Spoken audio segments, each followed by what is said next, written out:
आप एक ऐसे कमरे में हो जो आईनों से भरा हुआ है और हर आईने में आपको अपनी ही शक्ल नजर आती है।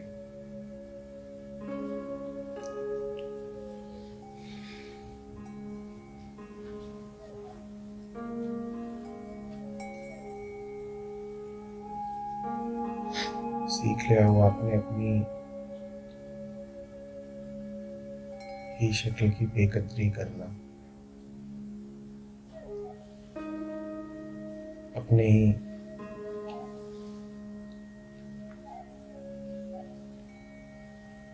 ऊपर अविश्वास और अपने से ही अप्रेम रखना। तो जहाँ कहीं आपको अपनी शक्ल नजर आती होगी,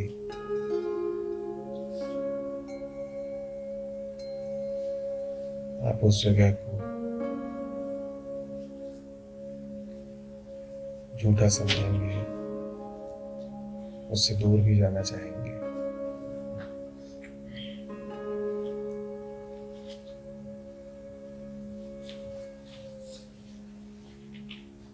आप दाएं देखेंगे, आपको एक आईना दिखाई देगा, उस आईने में आप होंगे।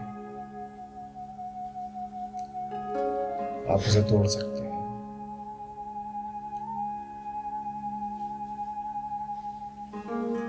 आप जरा सा मुड़ेंगे, वहां दूसरा आईना है, उस आईने में भी आप होंगे।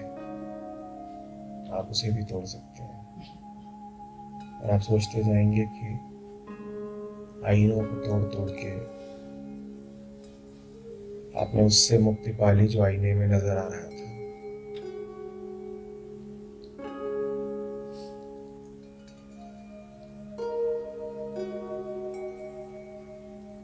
आप सोचते होंगे कि जो आईने में आपको नजर आ रहा था वो आपसे बाहर कहीं बैठा है, कि वो आईने के अंदर स्थापित है, कि वो दूर कहीं से आपकी ओर आ रहा है।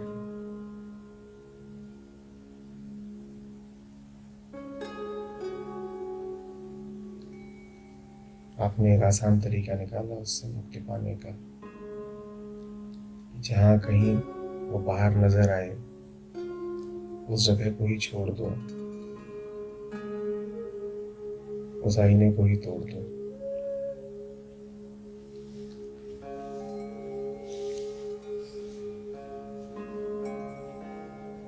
लेकिन आप पाते हैं कि आप जिस जगह पर हैं, वो जगह है ही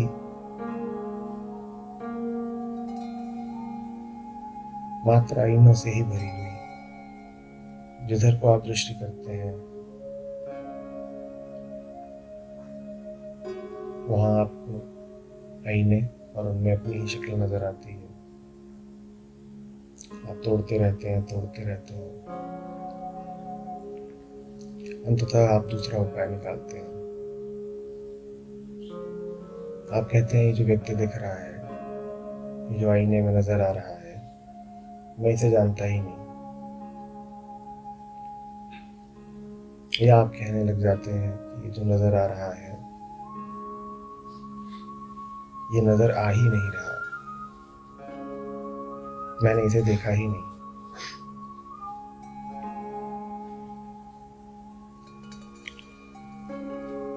पहले आप विरोध में थे, अब आप अपेक्षा में आ जाते हैं।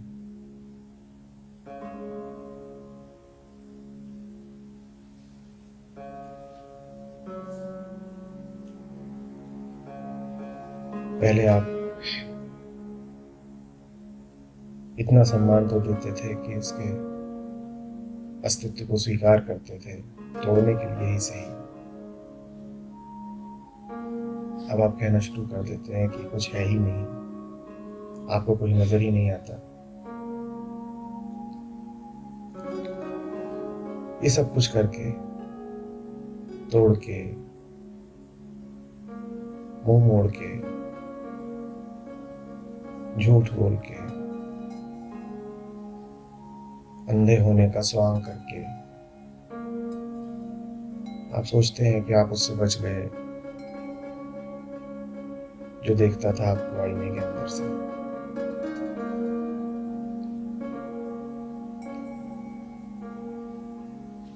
बहुत संभव है कि आप बहुत लंबे समय तक ऐसा ही सोचते रहो।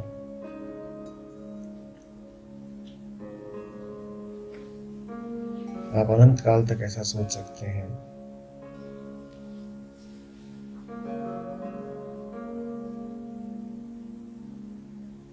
जब तक वो एक क्षण नहीं आ जाता जब आप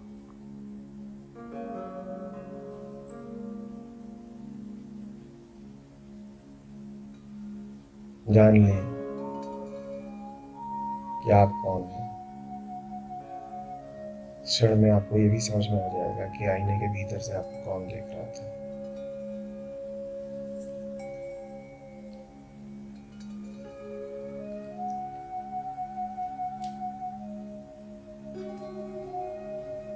उस क्षण में आप ये भी जान जाएंगे कि जो आपको देख रहा था बाहर से और जो आपको प्रतीत होता था बाहर कहीं, न वो बाहर है न उससे बचा जा सकता है।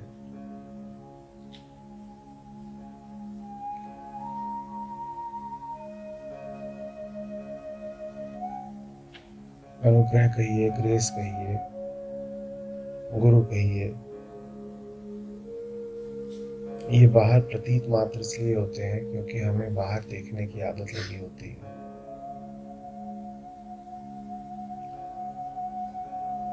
वास्तव में ये प्रतिबिंब होते हैं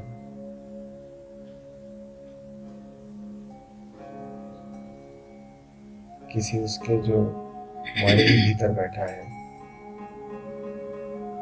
जो हम ही हैं।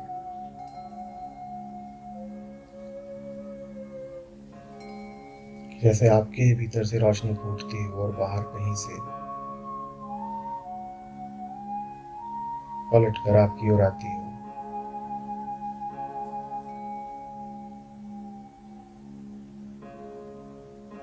और आप कहें कि रोशनी बाहरी है, किसी और की है, पराई है।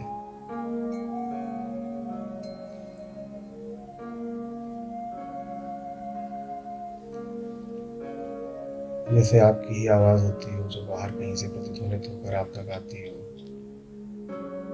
और आप कहें कि कोई और है जो आपको पुकार रहा है, कोई और है जो आपसे बातचीत कर रहा है।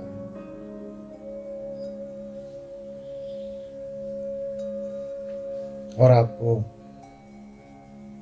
अपनी ही छवि में और अपनी ही आवाज में परायेपन का एहसास होता भी इसीलिए हो क्योंकि आपने मान ही लिया है कि कोई बाहर वाला है जो दिखाई दे रहा है और कोई बाहर वाला है जो सुनाई दे रहा है।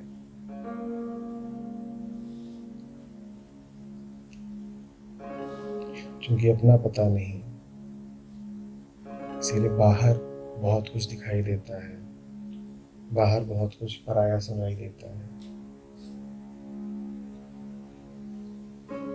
अपने को जाना नहीं, इसीलिए जो आप हैं उससे प्रेम नहीं, इसीलिए उसे न सिर्फ हम बाहर स्थापित कर देते हैं बल्कि उससे भी एक अनजानेपन का ही रिश्ता रखते हैं। जो दिखाई देता है आईने में, हम उससे कहते हैं तुम्हें हम जानते नहीं। न सिर्फ हम तुम्हें जानते नहीं बल्कि तुम बड़े अजनबी लगते हो। तुम पूरी दुनिया की ही तरह बेगाने लगते हो।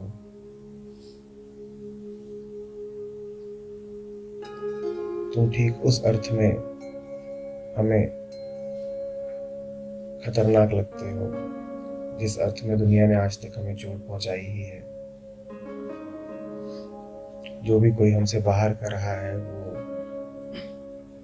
हमारा हितैषी तो नहीं सिद्ध हुआ है। जितने भी घाव हमें अपने मन पर नजर आते हैं वो हमें दूसरों ने ही दिए हैं, और तुम भी दूसरे ही हो, और तुम भी घाव ही दोगे। बाकी सब जो दूसरे हैं उनको तो हमने किसी तरीके से संभाल रखा है। हमने तरीके ईजाद कर लिए हैं उन्हें अपने आप से दूर रखने के, क्योंकि दूर रहेंगे तो चोट नहीं पहुंचा पाएंगे। पर तुम तो हमारा प्रतिबिंब बन के, हमारी छाया बन के बार बार निकट ही आ जाते हो। तुम दूसरों से भी ज्यादा खतरनाक हो। हमें तुम्हारी निकटता पसंद नहीं है, तो इसीलिए जगत जितना दुश्मन है हमारा, तुम उससे भी ज्यादा दुश्मन हुए। एक बार को तो हम बाकी दुनिया को माफ कर देंगे, तुम्हें माफ नहीं कर सकते हैं। तुम्हें माफ नहीं कर सकते हैं क्योंकि तुम सीधे हमारी आंखों में आंख डाल के देखते हो। तुम्हें माफ नहीं कर सकते हैं क्योंकि तुम दूर रहना ही नहीं चाहते।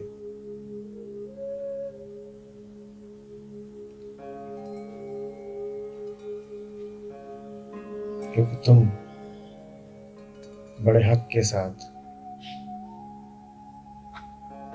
पीछा सा करते हो हमारा। जहाँ जाते हैं वहीं मौजूद नजर आते हैं। अनुमति भी नहीं मांगते हमारी। हमें सीधे देखने से पहले, हमारे निकट आने से पहले, हमारे जीवन में प्रवेश से पहले। तो इसीलिए बहुत आवश्यक हो जाता है कि सबसे पहले तो तुमसे पीछा छुड़ाया जाए। सबसे पहले कुछ ऐसा उपाय किया जाए कि ये जो चेहरा नजर आता है आईने में, ये कहीं नजर ही ना आए। जीवन में हम यही करते रहते हैं, आईने तोड़ते रहते हैं। न सिर्फ आईने तोड़ते रहते हैं बल्कि अपने आप को यकीन भी दिला देते हैं कि जो दिख रहा था आईने में, उससे निजात पा ली। न सिर्फ निजात पा ली बल्कि औरों को भी समझा सकते हैं कि निजात पाई जा सकती है। जो दिखाई दे रहा है उसे पीछे छोड़ा जा सकता है, उसे नष्ट किया जा सकता है।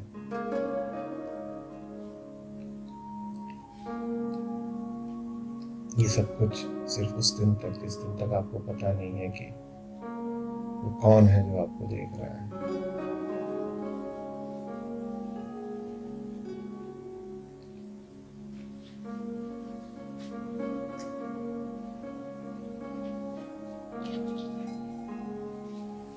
बाहर की घटनाएं होती हैं, वो आपको कुछ बताना चाहती हैं, वो आपको कुछ सिखाना चाहती हैं।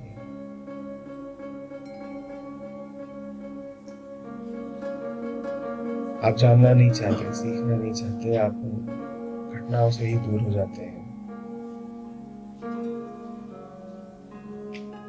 बाहर कोई व्यक्ति मिलता है जो आपसे कुछ ऐसा कहता है जो बात बहुत सुदूर है,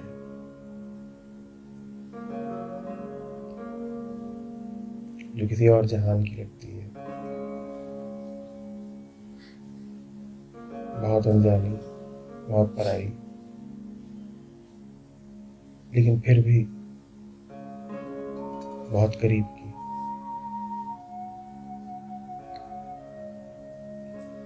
आप उस व्यक्ति से ही पल्ला झाड़ लेते हो।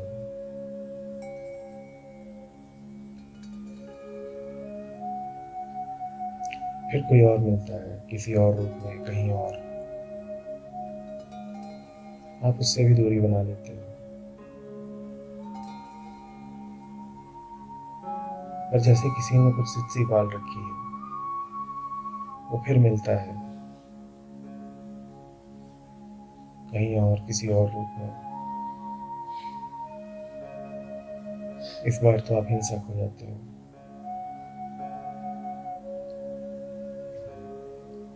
उपहास से आगे बढ़ के आप अपमान ही करना शुरू कर देते हो।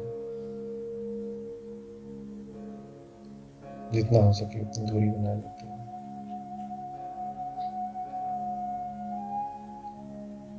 और अस्तित्व जो कुछ आपसे कहना चाह रहा है और सिखाना चाह रहा है, चाहे वस्तुओं के माध्यम से, चाहे पुस्तकों के माध्यम से, चाहे घटनाओं के माध्यम से, चाहे गुरु के माध्यम से, आप व्यक्ति, पुस्तक, घटना, गुरु,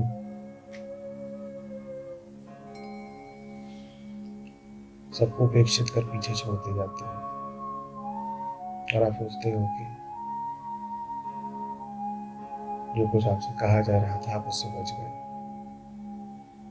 ख्याल आपको यही रहता है कि बात बाहरी थी। ख्याल आपको यही रहता है कि घटना घटी थी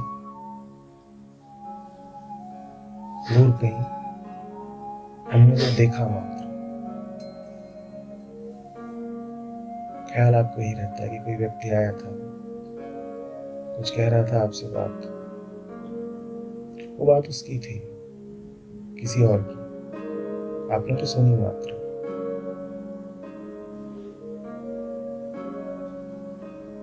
उस व्यक्ति से दूर होके, उस आईने से दूर होके आपको लगता है कि आप उसकी बात से भी दूर हो गए, उसके संदेश से भी दूर हो गए, सत्य से भी दूर हो गए।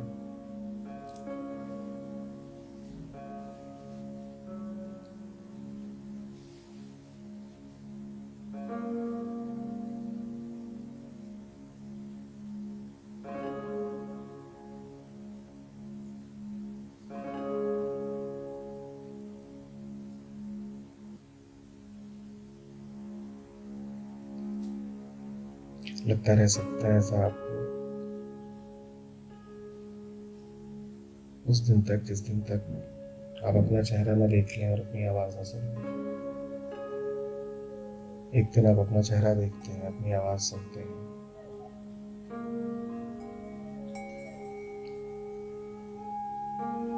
और आपको पता चलता है कि जो आपको बाहर से सिखाना चाह रहा था, जो आपको बाहर से देख रहा था लगातार, वो बाहरी था ही नहीं, वो आप ही थे। जो आज आपका पीछा करती थी, आपको परेशान करती थी, वो न बाहरी किसी स्थिति की थी, न बाहरी किसी व्यक्ति की थी, वो आपकी अपनी थी।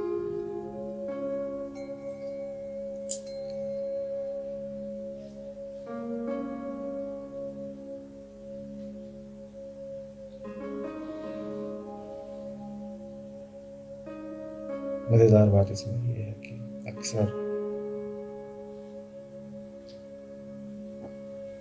आप अपना चेहरा देख ही तभी पाते हो और अपनी आवाज सुन ही तभी पाते हो जब बाहर की गूंज ने खूब पीछा किया हो आपका, और दर्पण में अपने प्रतिबिंबों से खूब परिचय हो गया हो आपका। हो सकता है अपनी तरफ मुड़ो आप उनकी सलाह के कारण, चाहे उनके विरोध में। अस्तित्व के तरीके निराले होते हैं। जो बाहर आपको नजर आ रहा है उसका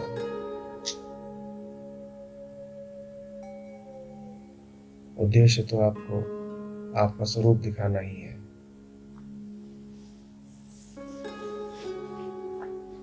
वैसे भी दिखाया जा सकता है कि आप उसकी बात सुन लें, समझ लें,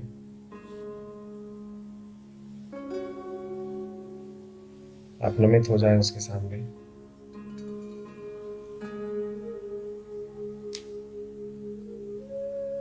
और ऐसे भी दिखाया जा सकता है कि आप इतना ज्यादा विरोध करें उसका,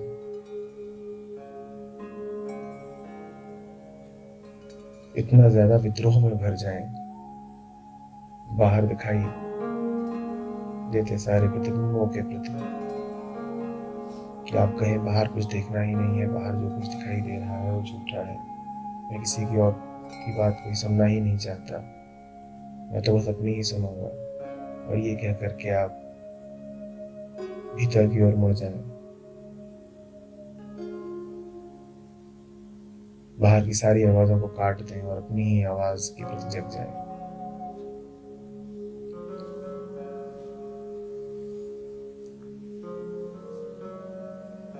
चाहे आप बाहर वाली आवाज पर ध्यान देकर और उसके समक्ष समर्पित होकर अपनी ओर मुड़े, और चाहे आप बाहर वाले के प्रति विद्रोह में भरकर और उसके विरोध में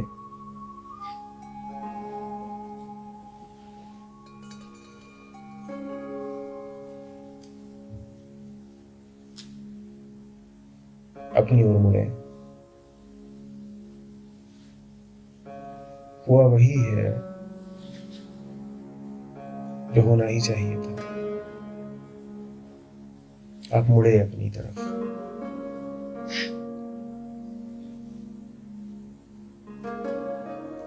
जो भी मुड़ता है अपनी तरफ, चाहे जिस भी वजह से मुड़ा हो,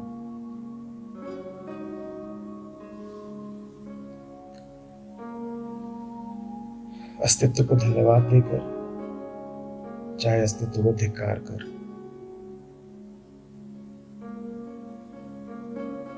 पाया उसमें यही है कि जो उससे आज तक बाहर से बात कर रहा था वो कोई बाहर ही नहीं था, वो स्वयं ही था। पाया उसमें यही है कि जिसको वो आज तक बाहर कहीं देखता रहा और अपरिचित समझता रहा,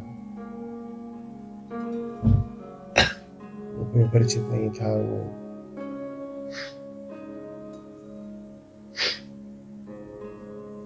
वो वही था जिसको उपनिषद कहते हैं तत्त्वमेव त्वमेव तत्त्व।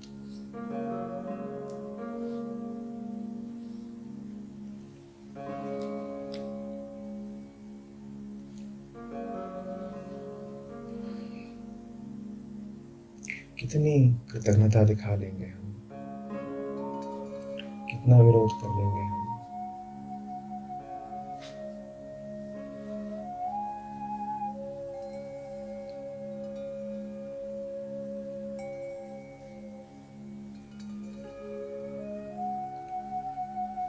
कितने आईने तोड़ लेंगे हम।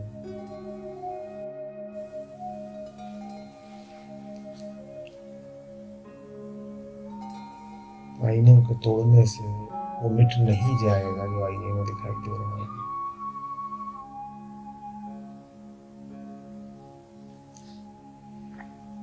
कानों में उंगली डाल लेने से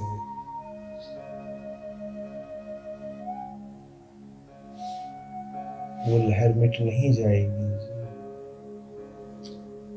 सर्वत्र व्याप्त है।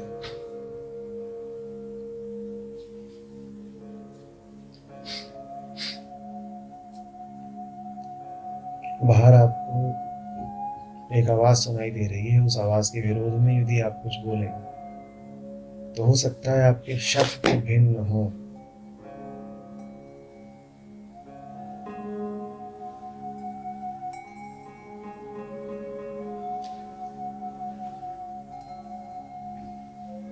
लेकिन आवाज आपकी भी वही है जो आपको बाहर से सुनाई दे रही है।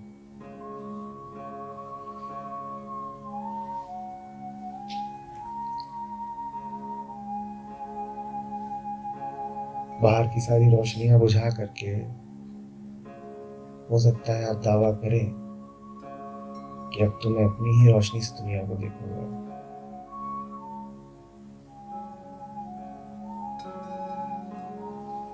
लेकिन बाहर की रोशनियां मिटने के बाद आपकी आंखों की जो रोशनी है वो उन रोशनियों से कुछ भिन्न नहीं जिनको मिटाने का आप दावा कर रहे थे। आप कहेंगे देखो बाहर की सारी रोशनी हटा दी, अब तो अपनी आंखों से देख रहा हूं। आप भूल जाते हैं कि आंखें नहीं देखती, रोशनी को रोशनी ही देखती है। आंखों के पीछे की रोशनी हट जाए तो आंखें व्यर्थ हैं। जिस रोशनी को आपने बाहर मिटाने का भरसक प्रयत्न किया, उसको एक दफे आप बाहर से तो मिटा सकते हैं, अपने भीतर से कैसे मिटाएंगे?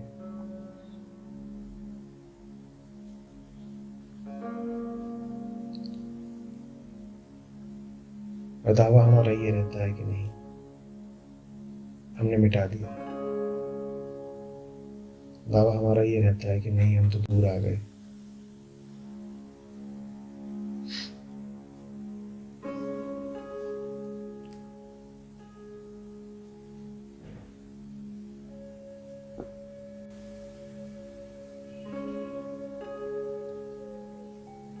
रामकृष्ण की एक बार एक बड़े पंडित से बहस होती थी।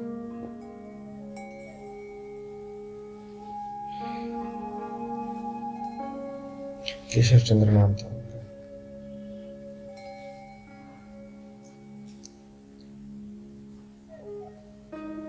वो महापंडित रामकृष्ण को ये सिद्ध करने में लगे हुए थे कि ईश्वर नहीं है, सत्य नहीं है। वो रामकृष्ण आमने सामने बैठे।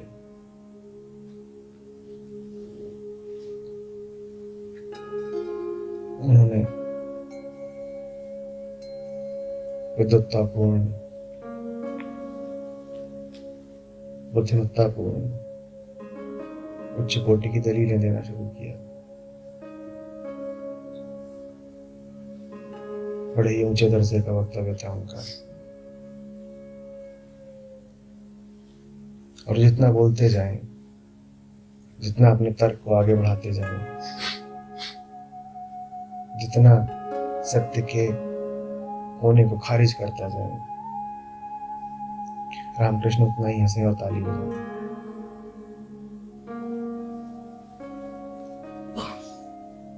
ताली बजाएं, प्रशंसा करें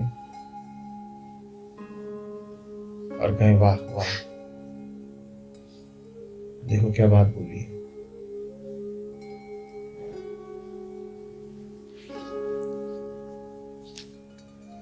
बोलने वाले विद्वान को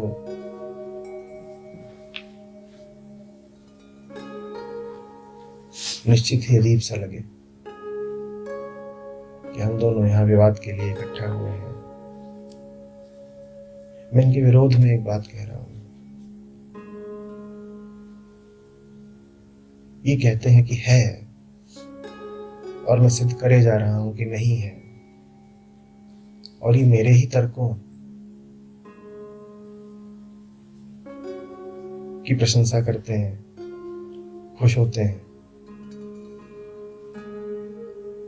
मेरी बात सुनकर आनंदित हो जाते हैं। ऐसा कैसे? वो जब अपनी सारी बात कह चुके तो रामकृष्ण ने एक छोटी सी बात कही।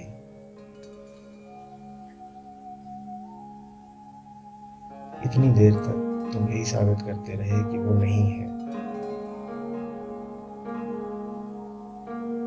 और तुमने बड़ी गहरी बुद्धि के साथ और बड़े तीक्ष्ण तर्कों के साथ अपनी बात साबित करी।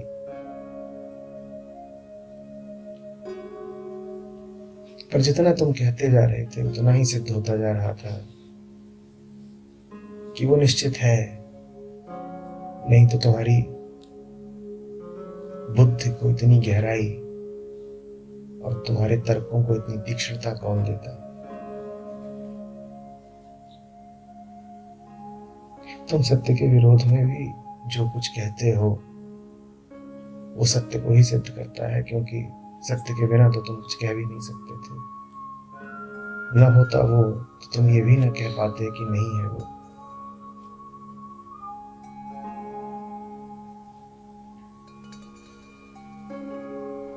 कि बहुत अंधेरा है और मात्र अंधेरा है, ये भी यदि तुम्हारा दावा है तो भी ये दावा करने के लिए तुम्हारी आंखों में रोशनी होनी चाहिए।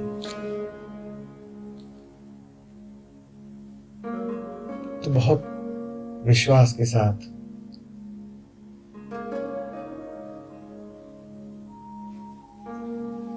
और बड़े साक्ष्यों के साथ तुमने यदि साबित कर भी दिया कि मात्र अंधेरा है, तो भी तुमने साबित यही किया है कि प्रकाश है और तुम में है। न होता प्रकाश तो तुम्हें अंधेरा क्यों दिखाई देता?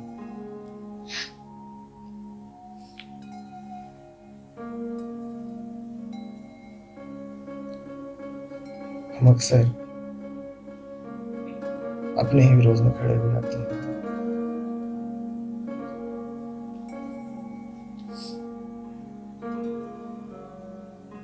और अहंकार को इससे ज्यादा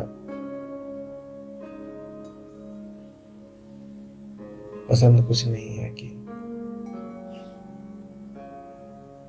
वो सत्य से दूरी बनाकर रखे, सत्य के विरोध में खड़ा हो जाए।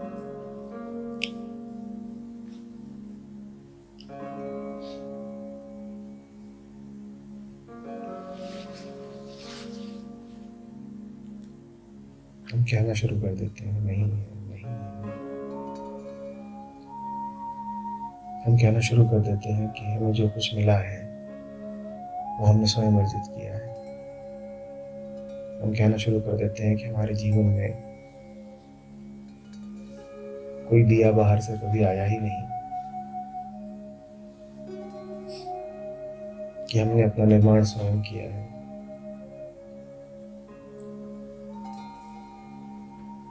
कि बाहर से कभी कोई सहारा मिला ही नहीं।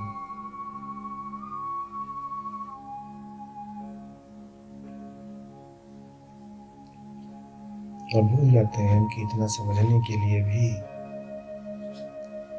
एक बहुत प्रबल सहारा चाहिए। न हो वो सहारा तो आप ये सब भी कह कहां से पाएंगे।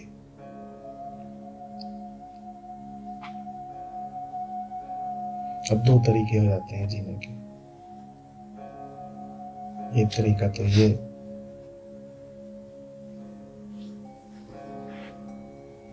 कि निरंतर कृतज्ञता में दिया जाए, एक तरह की एहसान फरामोशी कि जिए जा रहे हैं,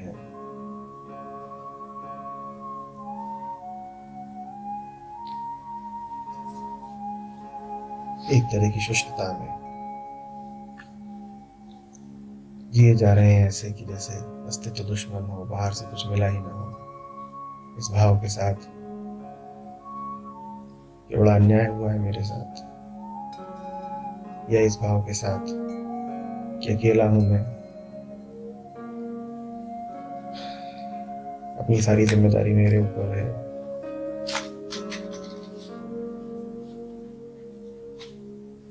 कि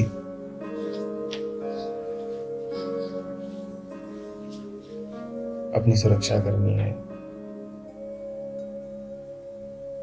अपने आप को बचाना है, आगे बढ़ाना है।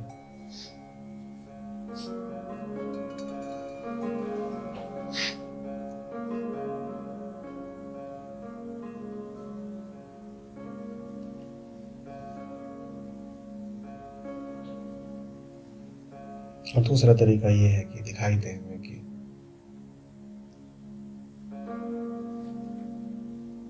जो बाहर से आपसे बोलता है वो बाहरी है ही नहीं। अंतर ही नहीं पड़ता कि वो बाहर से बोल रहा है या भीतर से बोल रहा है, एक ही है। सहारा हो सकता है प्रतीत हो कि बाहर से आया है, हो सकता है प्रतीत हो कि वो आपके अपने मस्तिष्क की उपज है, कि वो आपका अपना विचार है, आपकी अंतः प्रेरणा है। बाहर से दिखाई दे या भीतर से दिखाई दे, है वो एक ही।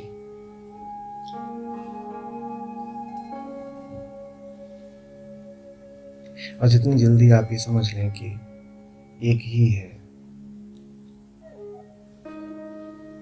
उधर दिखता हो चाहे इधर दिखता हो, हर तरफ दिखता हो चाहे कहीं ना दिखता हो, एक ही है।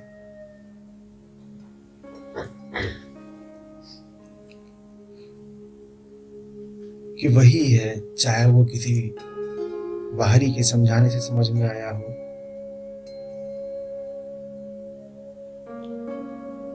या आपके अपने तथाकथित आंतरिक बोध से,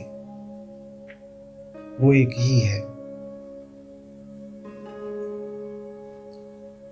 कि इसमें कोई श्रेष्ठता नहीं हो गई आपकी कि आप कहें कि मैंने खुद जाना, कि मैंने खुद समझा।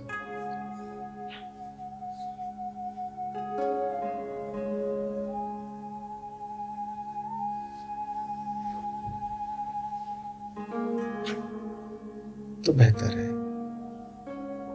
फिर आप किसी के विरोध में नहीं खड़े हैं, फिर आप अपने आप को ही बेगाना नहीं समझ रहे हैं, फिर सत्य आपके लिए अनजाना नहीं है। अभी तो स्थिति आपकी ये है कि सत्य अपने चमकते, सुंदर, स्पष्ट, आकर्षक,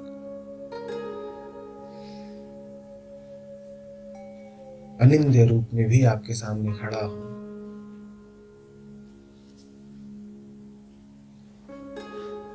तो आपके पास एक प्रबल कारण होता है उससे बचने का, उसे ठुकराने का। वो कारण ये होता है कि किसी और का है, मेरा थोड़ी है। ये बात किसी और ने कही है, मेरी थोड़ी है, पराई है, किसी का व्यक्तिगत मत है, मेरी बात थोड़ी है।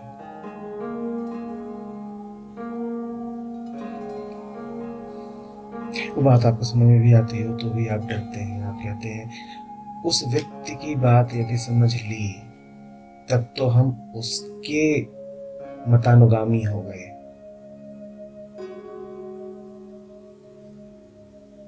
तब तो हम उसके अनुयायी बन गए। आप भूल ही जाते हैं कि बात उसकी हो सकती है, समझ आपकी अपनी होती है, और जो कुछ समझ में आ गया आपको वो पूर्णतया निजी हो जाता है, आपका अपना। उसमें फिर प्रश्न ही नहीं है किसी तरह के खतरे का, उसमें फिर बात ही नहीं है कि किसी के अनुयायी बन गए आप।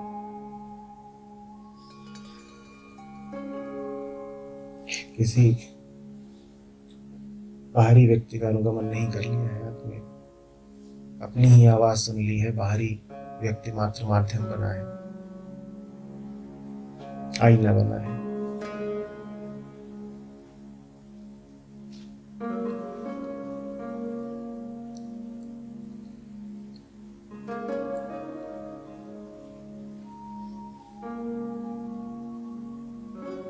हम व्यक्तिगत स्वतंत्रता के युग में जी रहे हैं।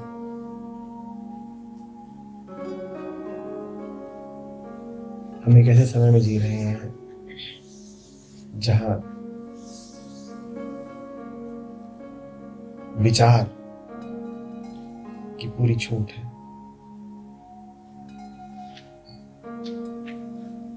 Freedom of thought.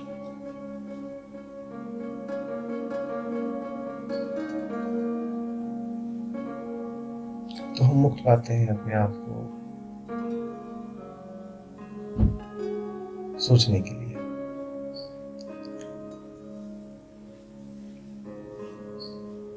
ये अलग बात है कि विचार मुक्त कहाँ तक हो सकता है, और जितना ज्यादा जोर हम व्यक्तिगत विचारणा पर देते हैं उतना ही ज्यादा हम खिलाफत में हो जाते हैं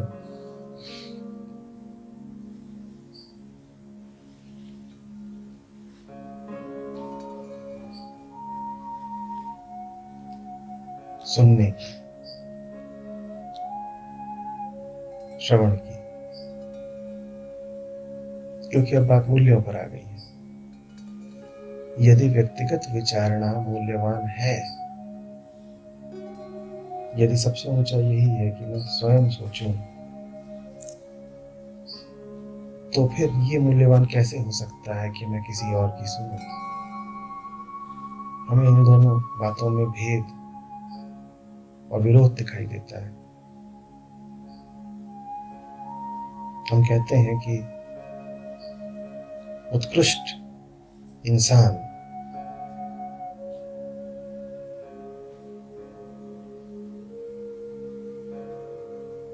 और सुगढ़ मन तो वही हुआ ना, जो खुद देखे, खुद सोचे, खुद समझे।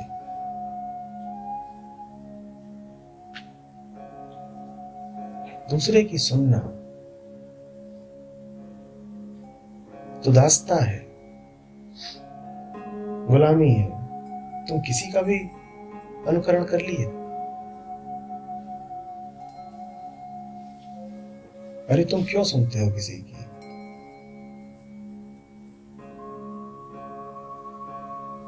तुम्हारे पास सोचने समझने की अपनी ताकत नहीं है क्या?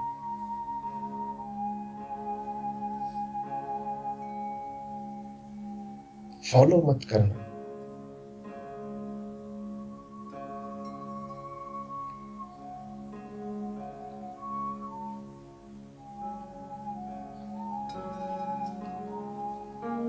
और इस बात में जाहिरी तौर पर, सतही तौर पर वजन भी नजर आता है।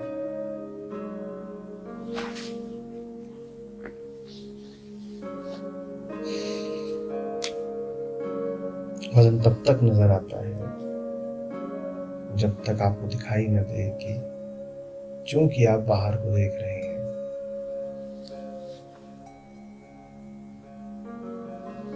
चूंकि आप आईने की ओर देख रहे हैं,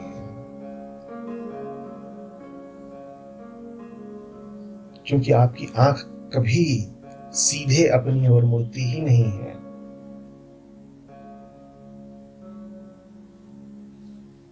इसीलिए अपनी नाक भी आपको दिखेगी तो आईने के ही माध्यम से।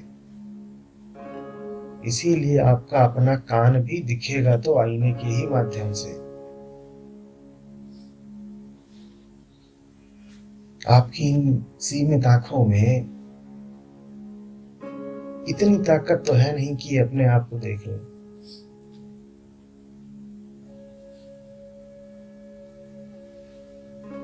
आपके इन कानों में इतनी सामर्थ्य तो है नहीं कि कभी अपने आप को सुन लें। है कोई यहाँ पे जिसने अपनी आंखों को देखा हो अपनी आंखों से? हाँ, ये जरूर हो सकता है कि आप किसी के इतने करीब आ जाएं कि उसकी आंखों में आंखें डालें तो वहां आपको अपनी आंखें नजर आए। उसकी आंखें आईना बन गई आपके लिए। ये प्रेम में होता है।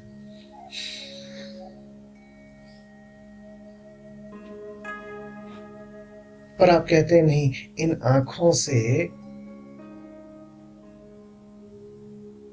मैं सत्य को देखूंगा, मैं सत्य की पहचान करूंगा और मैं निर्णय करूंगा कि क्या सत्य है। ये आंखें जो अपने आप को भी नहीं देख सकती,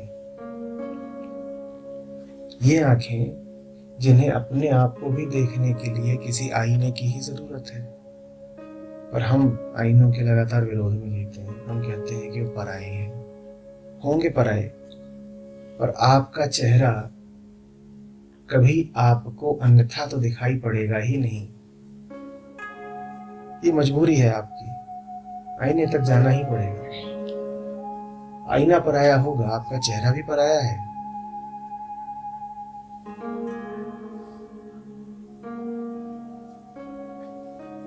पर मन को जरा अपमान सा महसूस होता है। मन कहता है नहीं नहीं नहीं, हमें नहीं मालूम चेहरा हमारा है कि नहीं, पर हम ये जानते हैं कि आईना तो पराया है, उसके पास नहीं है। खुद जान लेंगे, खुद सीख लेंगे।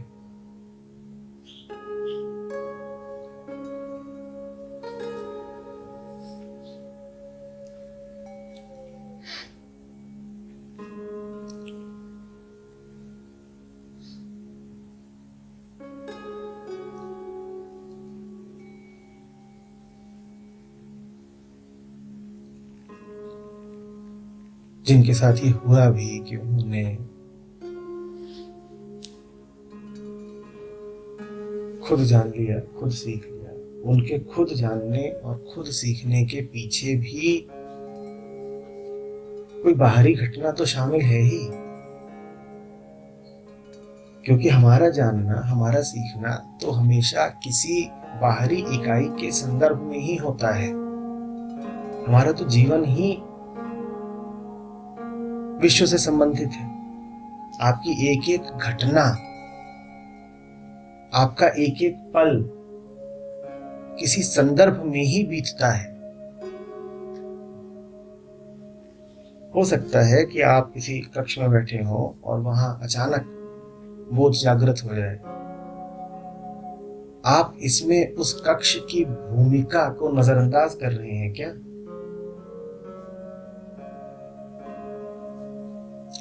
पर आप बिल्कुल भी धन्यवाद नहीं देना चाहेंगे कक्ष को। आप कहेंगे ना, ये तो मेरी अपनी उपलब्धि है कि मैं जग गया।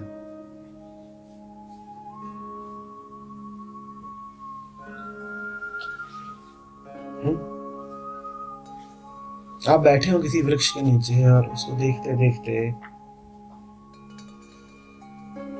अचानक कुछ समझ आ जाए, अचानक कुछ सूझ जाए, तो आप कहेंगे ये तो मेरा अपना विचार हुआ। भूल ही गए आप कि ना होता वो वृक्ष तो वो भी ना होता जो आपके भीतर घटित हुआ। पर वृक्ष तक काम चल जाता है फिर भी, क्योंकि वृक्ष जरा कम नुकसानदायक प्रतीत होता है। वृक्ष कभी दावा करने आता नहीं है कि मैंने तुम्हें सिखाया। वृक्ष के सामने झुकना नहीं पड़ता। वृक्ष के सामने यदि झुक भी गए तो वो अपनी महानता प्रतीत होती है कि देखो कितने विनम्र थे कि झुक झुक कर वृक्ष को धन्यवाद दे रहे हैं। आप वृक्ष के समीप हो और कुछ सीख जाएं, और आप किसी व्यक्ति के समीप हो और कुछ सीख जाएं, इन दोनों ही घटनाओं में क्या कुछ बाहरी शामिल नहीं है? इन दोनों ही घटनाओं में मूलतः कुछ अंतर है क्या?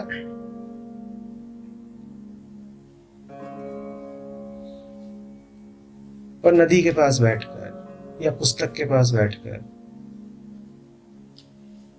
या आसमान को देखते हुए या पेड़ के पास बैठकर सीखना आपको गवारा है,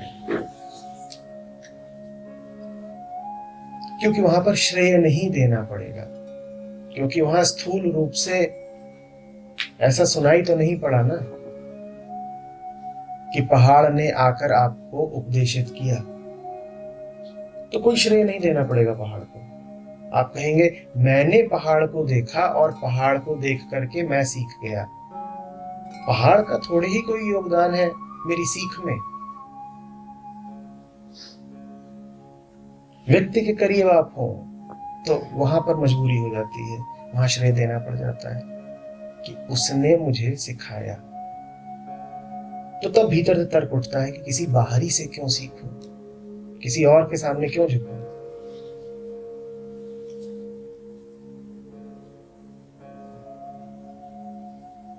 आप तो यदि खुले रेगिस्तान में भी बैठ गए हो और साधना कर रहे हो और कह रहे हो कि अपना प्रकाश मैं स्वयं बनूंगा, तो ये क्यों भूलते हो कि अभी भी रेगिस्तान के पास तो आपको जाना ही पड़ा है, बाहरी परिस्थितियों पर तो आपको निर्भर रहना ही पड़ा है। आईना तो यहां भी मौजूद है। न हो रेगिस्तान, हो भीड़ भाड़ वाली जगह, हो जहां लोगों का शोर और यातायात और गाड़ियां और बाजार, तो सूझ जाता वो जो आपको सूझा। पर कहते हो आपकी ना, मैं यदि दुनिया से कट करके इस जंगल में, इस रेगिस्तान में आया हूं,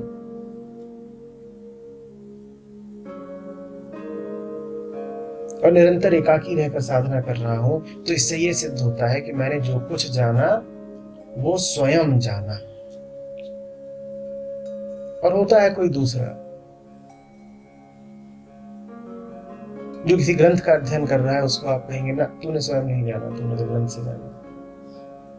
और होता है कोई तीसरा जो किसी व्यक्ति की बात सुन ले रहा है, उसको कहेंगे ना तूने थोड़ी ही जाना, तूने उस व्यक्ति से जाना। हमने तो खुद जाना है, तुमने खुद जाना है, तुम भी तो निर्भर रहे हो। और वो जो निर्भरता है उसे आप अपनी देह की प्रकृति जाने। आंखों को आईने पर निर्भर रहना ही पड़ेगा अपने आप को देखने के लिए। कितना भी आप कह लीजिए कि बनो अपनी रोशनी स्वयं, और आप जैसे हैं, आपको तो भीतर मुड़ने के लिए भी बाहर से ही होकर आना पड़ेगा। अपने आप को देखने के लिए भी किसी आईने का ही प्रयोग करना पड़ेगा। बेहतर है कि इस द्वंद में पड़े ही नहीं। बेहतर है कि जीने के जो दो तरीके उपलब्ध हैं उसमें से जो सहज है, नैसर्गिक है, जो दूसरा तरीका है, उसको होने दें।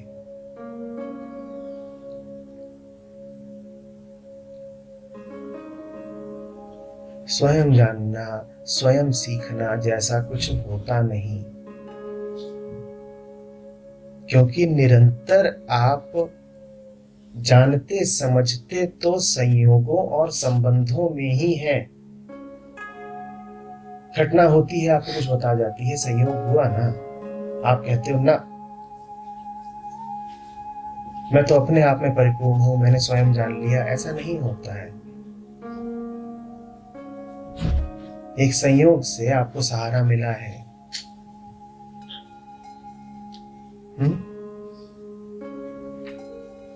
किसी से संबंधित रहे हैं आप, इस कारण आपने जाना है।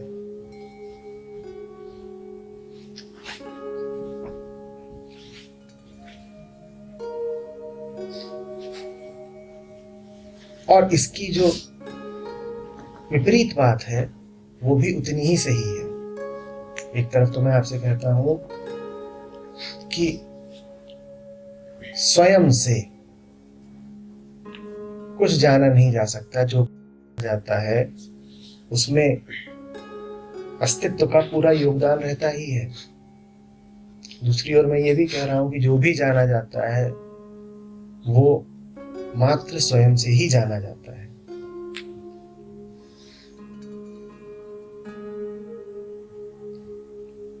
कुछ देखा जाए उसके लिए एक और तो जोर देकर मैं कहता हूं कि आईना जरूरी है।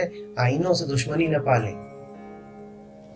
आईनों के प्रति विरोध और नफरत से न भरें। दूसरी ओर कुछ देखा जाए उसके लिए देखने वाली आंख भी जरूरी है, और जो विषय देखा जा रहा है वो भी जरूरी है। देखने के लिए आईने की जितनी जरूरत है उतनी ही आंख की भी। आंख आपकी है। दोनों ही बातें पूर्णतः सकते हैं और एक साथ सकते हैं। कोई खुद कुछ नहीं सीख सकता, और जिसने भी सीखा है उसने खुद ही सीखा है। दोनों ही बातें ठीक है। पहली बात में आईने पर जोर है, दूसरी बात में आंख पर जोर है।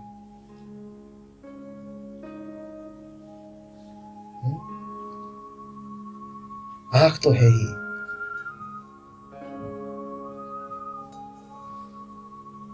आईने भी हैं ही, बस उनसे बैर मत करिए।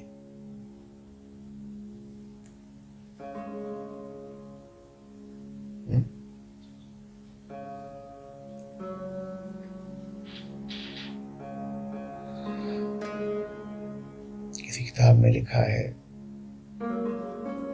कि ब्रह्म क्या। आप कहते हो आपने समझ लिया ब्रह्म क्या,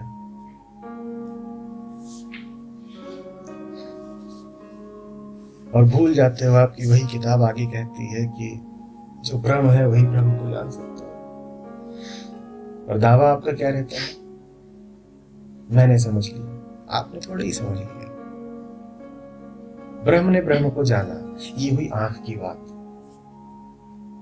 आंख समझ रहे हैं ना, भीतरी रोशनी, आंख के पीछे की रोशनी। न होते आप ब्रह्म तो ब्रह्म की बात समझ कैसे लेते।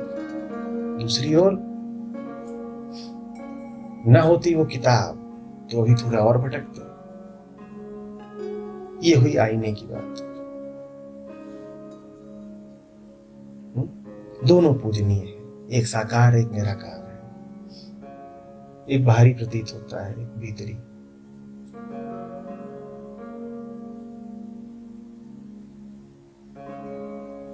एक दृश्यमान है, एक अदृश्य है। एक उधर एक इधर। एक के गुण ही गुण है, एक संसार में है, दूसरा निर्गुण है, संसार में कहीं दिखाई नहीं देता। दोनों एक है।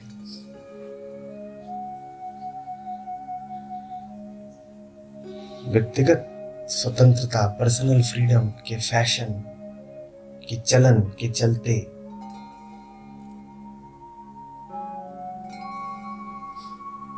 वो रोशनी जो बाहर से आती हो उसके विरोध में मत खड़े हो जाइएगा। बाहर से आप तक जो भी रोशनी आती है वो बाहर से पलट कर आती है। उद्भव उसका आपके अपने हृदय से है, उठी आपके हृदय से है, बाहर के किसी आईने से प्रतिबिंबित होकर आप तक आ रही है। अगर आप उस रोशनी का विरोध कर रहे हैं तो आप अपनी ही रोशनी का विरोध कर रहे हैं। सत्य आप तक कहीं से भी पहुंचे, ये जान लीजिए कि अगर आप तक पहुंच रहा है तो आपका अपना है। आपका ना होता तो आप तक पहुंच नहीं सकता था।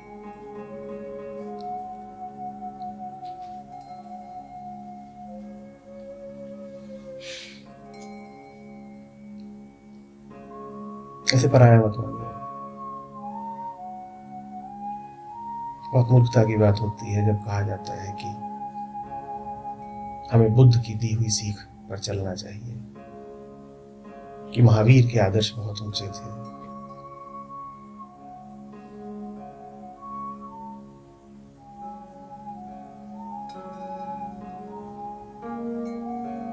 गीता में कृष्ण ने कुछ समझाया है।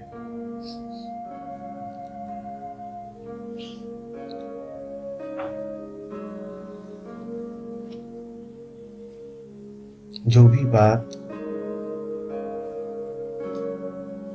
कृष्णों से, बुद्धों से आई है वो बात उनकी नहीं है, वो बात आपके अपने हृदय की गहराइयों की है, इसीलिए वो आपके हृदय को छू जाती है।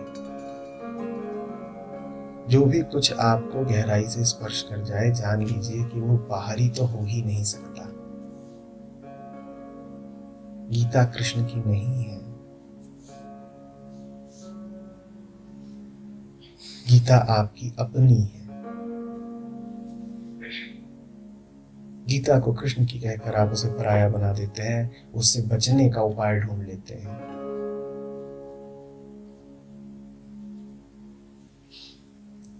मैं आपसे अभी कुछ कह रहा हूं, यदि आपको उससे एकता का भाव प्रतीत होता हो, अगर वो बात आपको बेगानी न लगती हो, तो मेरी है ही नहीं, वो आपकी अपनी है। पर ज्यों ही आप कहेंगे कि ये सब बातें मेरी हैं, त्यों ही अहंकार विरोध में खड़ा हो जाएगा। त्यों ही आप कहेंगे कि किसी और का अनुसरण क्यों करूं, हम किसी से कम है क्या? खुद जान लेंगे, खुद सोच लेंगे, जिंदगी से सीखेंगे। और आपके सामने जो बैठा है वो जिंदगी का हिस्सा नहीं है। एक सज्जन मिले, बोले देखिए साहब,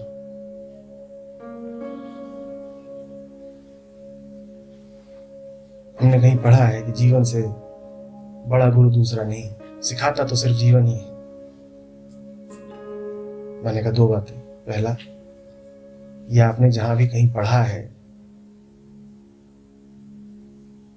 वो भी तो किसी ने लिखा है, तो यहां पर भी सीखा तो आपने किसी से। और दूसरी बात, बिल्कुल ठीक है कि जीवन सिखाता है, और जीवन ही यदि आपको मुझ तक ले आए तो मैं जीवन से बाहर का हो गया क्या? आप जिंदगी से सीखना चाहते हैं, मैं आपकी जिंदगी का हिस्सा नहीं हूं क्या यदि आप अभी मेरे सामने खड़े हैं? नहीं नहीं नहीं, जीवन सिखाता है, तो मैं क्या हूं? और अभी आप जीवित नहीं है क्या?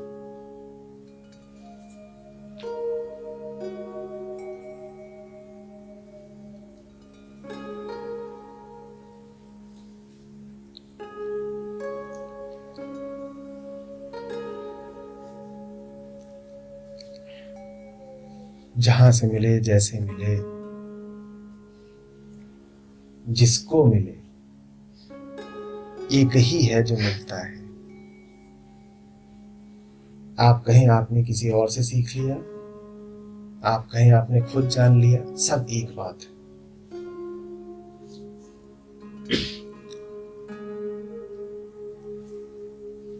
इधर से आए कि उधर से आए कि इधर से आए, एक ही है।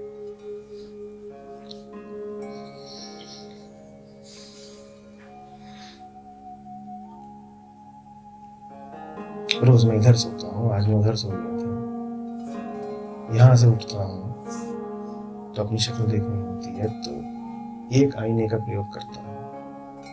और उधर लेटा था तो दूसरे का प्रयोग किया। क्या फर्क पड़ता है? और नहीं मिलता आईना तो अंदाज का प्रयोग करता, यूं ही अनुमान लगाता, बुद्धि का प्रयोग करता। बुद्धि आईना बन जाती, क्या फर्क पड़ता है? आईनों के प्रति पूर्वाग्रह न पालें।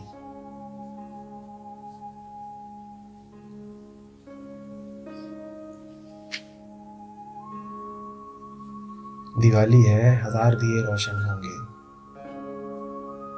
दियों के आकार प्रकार अलग अलग हो सकते हैं,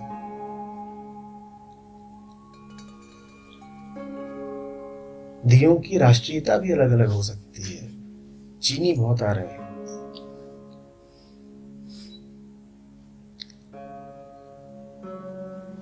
रोशनी एक ही होती है।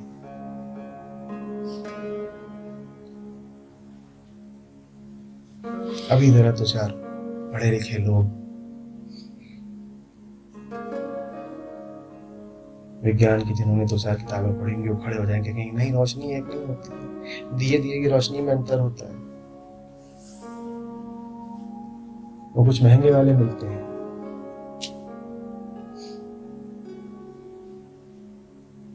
फ्लोरोसेंट होते हैं। उधर देखिएगा, वहां नियॉन लाइट्स लगी हुई हैं दिवाली पर ही। अब वो वही साधारण रोशनी थोड़ी है जो आम मिट्टी के दिए से निकलती है। रोशनी रोशनी में भी अंतर होता है। मैं ताली बजाऊंगा, क्या बात है, क्या बात बोली। बिल्कुल, दिए दिए में अंतर होता है। मैंने कहा रोशनी एक होती है, तुमने साबित कर दिया रोशनी भी अलग अलग होती है। पूरा स्पेक्ट्रम होता है भाई। एक ऊपर की वेवलेंथ हो सकती है, एक नीचे की हो सकती है। रोशनी को देखने वाली आंख तो एक है, उस आंख के पीछे की रोशनी भी अलग अलग है क्या?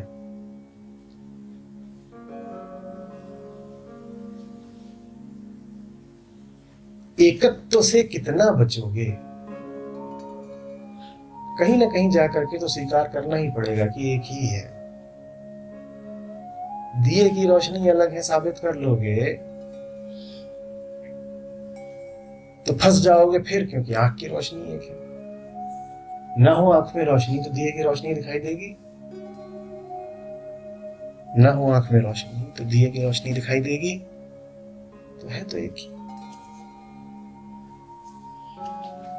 और जब यहां पे आ जाओगे कि आंख की रोशनी सर्वोपरि है, दिए की रोशनी से आगे की बात है, तो फिर तो ये भी समझोगे कि आंख में यदि रोशनी हो तो उसे सिर्फ दिए की ही रोशनी नहीं दिखाई देती है, उसे तो फिर दीवार, घर, संसार सब दिखाई देते हैं।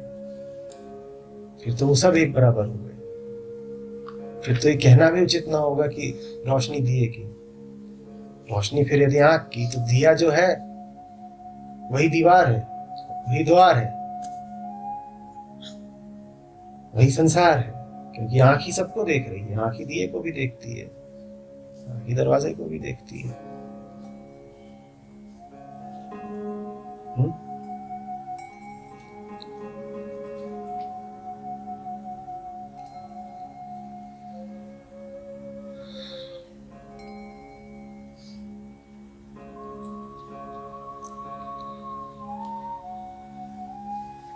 आप यहाँ आए हैं,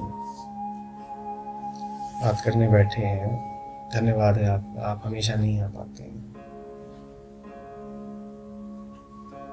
कभी कोई कारण मिल जाता है, कभी कोई कारण खोज लिया जाता है।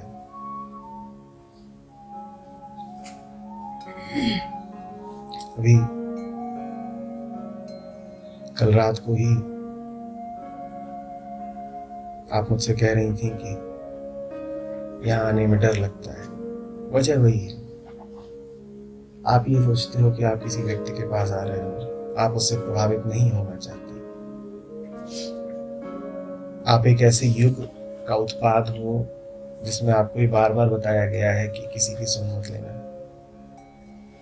आप एक ऐसे युग का उत्पाद हो जिसमें आपसे कहा गया है कि तुम्हारी अपनी व्यक्तिगत इच्छा ही सर्वोच्च है। आप एक ऐसे युग का उत्पाद हो जिसमें कोई आपसे पूछने नहीं जाता, कोई आपसे जवाब नहीं मांग सकता कि तुमने चुनाव में किसी को वोट क्यों डाला, क्योंकि तुम्हारी व्यक्तिगत इच्छा जो भी है, जैसी भी है, उसकी इज्जत की जानी चाहिए। भले ही वो वोट तुमने इसलिए डाला है कि अमुक उम्मीदवार तुम्हारी जात का है, या इसलिए डाला है क्योंकि वो वोटिंग से 2 दिन पहले तुम्हें 100 रुपए का नोट दे गया था, पर फिर भी तुम्हारी इच्छा का, तुम्हारे मत का, तुम्हारे चुनाव का सम्मान किया जाएगा, क्योंकि ये युग व्यक्तिगत इच्छा का है। वो व्यक्तिगत इच्छा अति निकृष्ट कोटि की हो सकती है, लेकिन फिर भी तुम जवाबदेह नहीं हुए। जो भी तुम्हारी इच्छा है, तुम बिल्कुल चौड़े होकर कह सकते हो, नहीं मैं तो यही चाहता हूं, मेरा मन है, मेरी इच्छा है। तो ऐसा है ये जमाना। इस जमाने में जाहिर ही है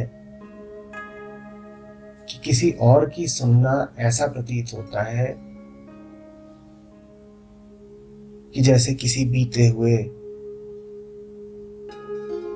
पुराने युग की बात हो। ऐसा लगता है जैसे पिछड़ेपन की निशानी है, ऐसा लगता है जैसे पीछे छूट गए।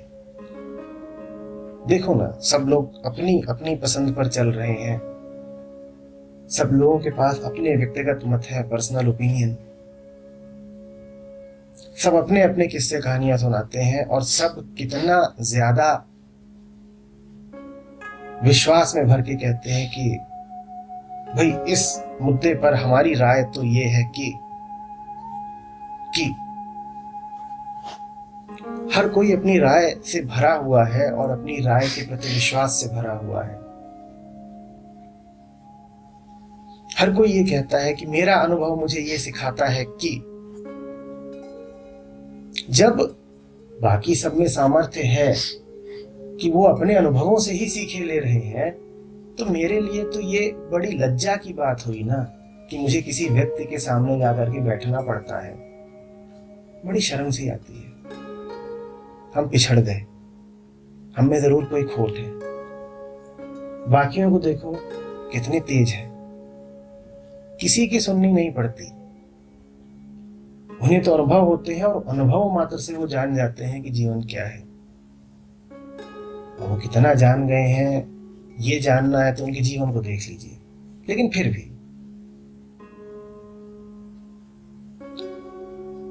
आज न सिर्फ विचार की स्वतंत्रता है बल्कि वक्तव्य की भी स्वतंत्रता है।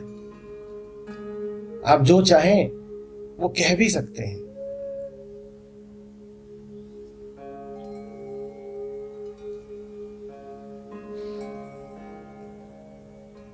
तो आप कह सकते हैं कि मैं सीख गया, कोई आपको रोक नहीं सकता। हाँ, अस्तित्व की नजरों में आपका जो वक्तव्य है वो वक्तव्य ही है। आप बक रहे हैं, लेकिन फिर भी फ्रीडम ऑफ एक्सप्रेशन है, आपको कहने से नहीं रोका जा सकता। आप बिल्कुल कह सकते हैं कि मैंने अपने जीवन से बहुत कुछ सीख लिया है।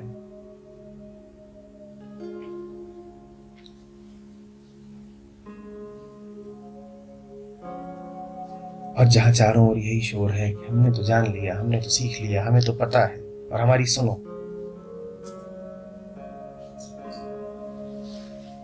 वहां पर आना, बैठना, श्रवण में तल्लीन होना बड़ा अपमानजनक मालूम होता है। ऐसा लगता है कि जैसे आप मानसिक रूप से जरा कमजोर हो, कि जैसे आप में कोई अपूर्णता हो जिसके कारण आपको सहारे की जरूरत पड़ती हो। बाकी पूरी दुनिया तो बिना किसी सहारे के ही देखो कितनी मस्त है, आगे आगे भागी जाती है, सब जान गई, सब समझ गई, बड़ी होशियार है। हम जरा बौद्धिक अपंगता के शिकार हैं, इस कारण हमें किसी और की सुननी पड़ती है, बड़ी लाज आती है। खास तौर पर यदि आप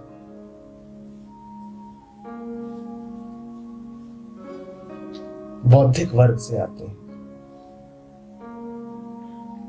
यदि आपका दिन रात पाला तथाकथित बुद्धिजीवियों से पड़ता है, तब तो बात घोर अपमान की है।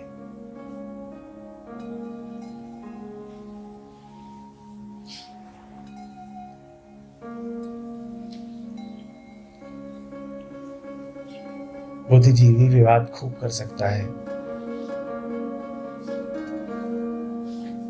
कभी कभी संवाद भी कर सकता है,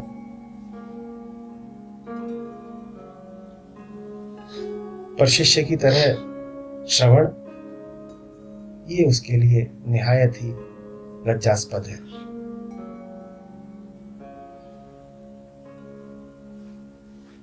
ये उसके लिए गुलामी की निशानी है।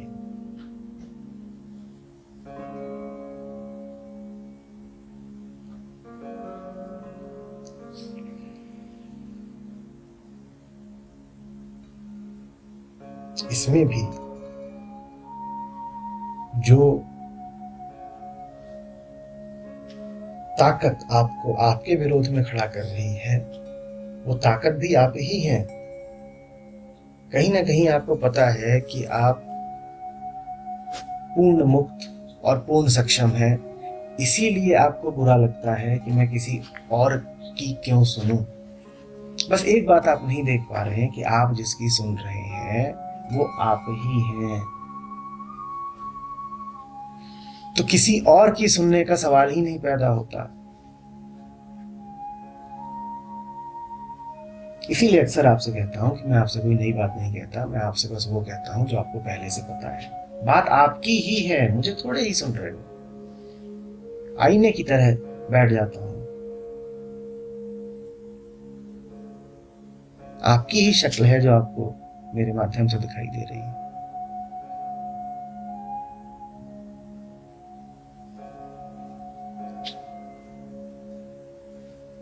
जो मैंने कहा और जो उपनिषदों ने कहा उसमें कोई फर्क थोड़े ही है। तो मैं ये थोड़ी कहने लगूंगा कि मैं उपनिषदों की बात कह रहा हूं, अभी मैं कह रहा हूं तो मेरी है, आप जान रहे तो आपकी है, और वस्तुतः किसी की नहीं है। सत्य पर किसी की दावेदारी, किसी का आधिपत्य थोड़े ही होता है। जो सत्य में डूबा वो सत्य हुआ,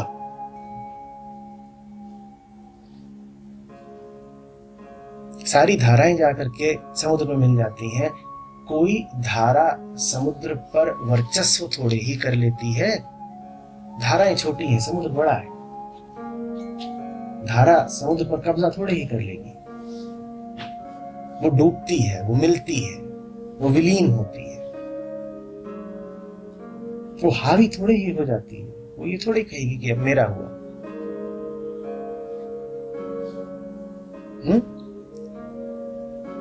और हमें यही लगता है, हमें लगता है देखो ये बात तो इसकी थी, सत्य किसी का नहीं होता।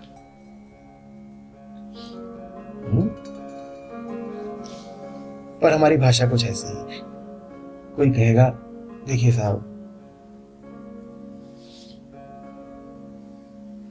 हम तो वेदों के सत्य को मानते हैं। वेदों के सत्य को मानते हैं? सत्य वेदों का है या वेद सत्य से उद्भूत हुए हैं?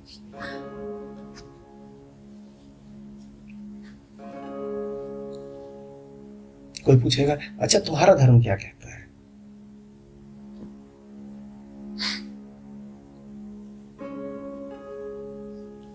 किसी का भी धर्म और क्या बोलेगा, सत्य ही तो बोलेगा। तुम कहो नहीं साहब बताइए। बुद्ध का धर्म क्या कहता है और मोहम्मद का धर्म क्या कहता है? क्या कहेंगे और क्या कहेंगे? दोनों एक ही जगह से आ रहे हैं और दोनों एक ही बात कहेंगे। पर तुम्हें तो दियों से मतलब है, रोशनी से नहीं। तुम कहोगे ना देखिए इधर पाली है उधर अरबी है, बात अलग हो गई ना। देखिए उधर साफ साफ कहा गया है कि खुदा है और इधर ऐसा कुछ कहा नहीं गया, बात अलग अलग हो गई ना।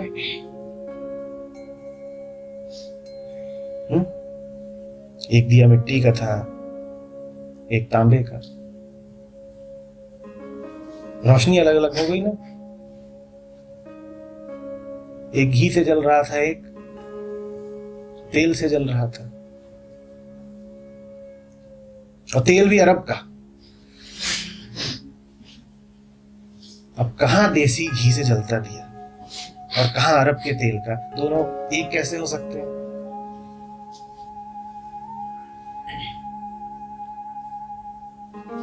रोशनी से बस कोई वास्ता नहीं रखना है, बाकी सारी बातें कर लो।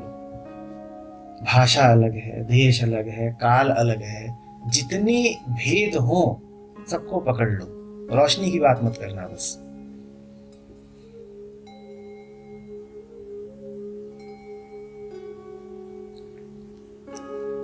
रोशनी एक है या नहीं वो मत समझना।